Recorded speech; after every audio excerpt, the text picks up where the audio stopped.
காலை மன்னா ஜூன் 22. அது உன் பெருமையே.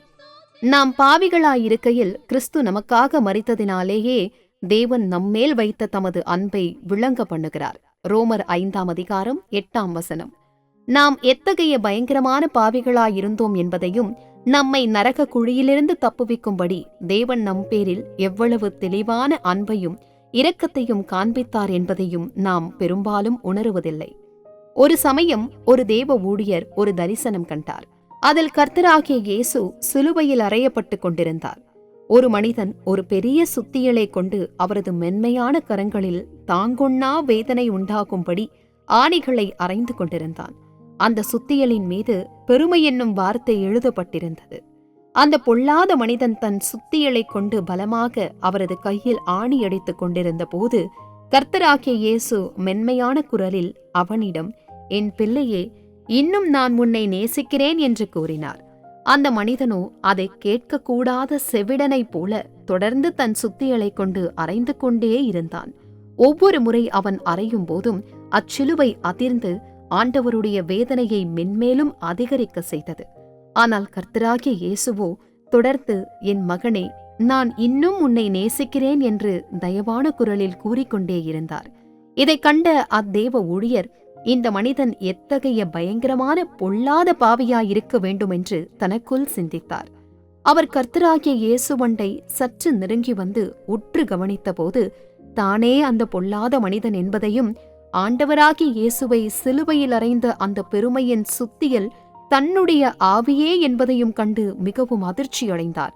இத்தரிசனம் அவர் தன் பாவத்தையும் பெருமையையும் குறித்து அவரை உணர்வடைய செய்தது. ஒரு பெரிய மனம் திரும்புதலுக்கும் வாழ்வின் மாற்றத்திற்கும் வழிநடத்திற்று. அன்பான தேவப்பிள்ளையே, நீயும் கூட ஒருவேளை கர்த்தராகிய இயேசுவை பெருமை என்னும் சுத்தியலால் அறைந்து கொண்டிருப்பினும் நீ உன்னை குறித்து அவரை நேசித்து அவரை ஆராதிக்கும் அருமையான தேவப்பிள்ளை என்று எண்ணிக்கொண்டிருக்கக்கூடும். தேவன் தாமே உன் இருதயத்தின் ஆழத்தில் புதைந்திருக்கும் பெருமையை காணும்படி உன் ஆவிக்குரிய கண்களை திறப்பாராக. கர்த்தருக்கு ஸ்தோத்திரம். Morning Manna June 22, 2026.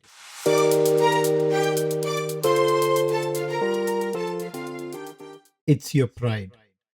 God condemneth his love toward us, in that while we were yet sinners, Christ died for us. Romans chapter 5, verse 8.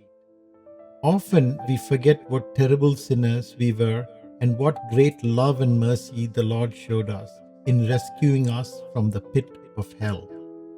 Once a servant of God had a vision. Jesus was being crucified.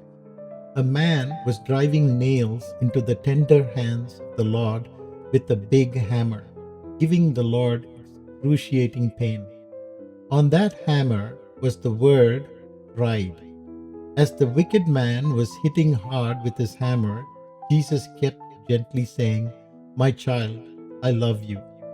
But the man continued to hit with his hammer as if he were deaf. What a terrible sinner that man must be, the servant of God thought.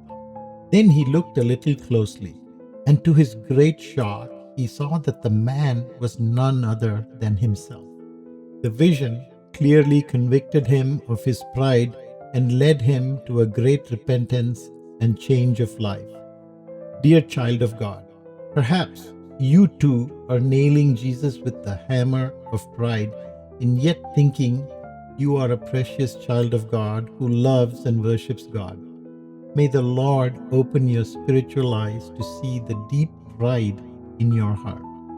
May God bless you.